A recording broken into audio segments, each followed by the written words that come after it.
పక్షిరాజు తన పిల్లలు కొంచెం పెద్దయిన తర్వాత అవి తమ స్వశక్తి పైన ఎగరాలని పక్షిరాజు కావాలని తన గూటుని బయటకు నెట్టివేస్తుంది. ఆ పిల్లలు ప్రాణభయంతో తడబడుతూ ప్రాణరక్షణ కొరకు ప్రాకులాడుతూ ఉంటే తల్లి పక్షి వాటిని అనుసరించే వస్తూ వాటికి ప్రమాదం అనుకున్నప్పుడు అవి ఎగరలేనప్పుడు తన రెక్కల పైన వాటిని మోస్తూ ఆ పక్షి తన పిల్లలకు ఎగరటం నేర్పుతుంది. అసలు గూడు కట్టుకున్నప్పుడే ఆ పిల్లలు అటు ఇటు కదిలి అంచుకు వచ్చి పడిపోకుండా గూటి అంచున ముళ్ళను అమరుస్తుంది. ఆ పిల్లలు కదిలి అంచుకు వచ్చినప్పుడు ఆ ముళ్ళు గుచ్చుకోవడం వలన అవి మళ్ళీ లోపలకు సర్దుకుంటాయి.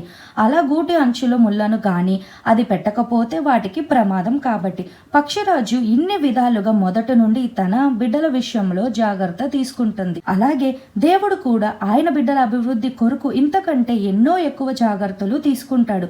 ఒక్కొక్కసారి మనం పడిపోయినా మనం తిరిగి లేవలేము అనే ప్రమాదంలో పడకుండా ఆయన మనలను కాపాడుతూ ఉంటాడు అనే విషయాన్ని గ్రహించండి.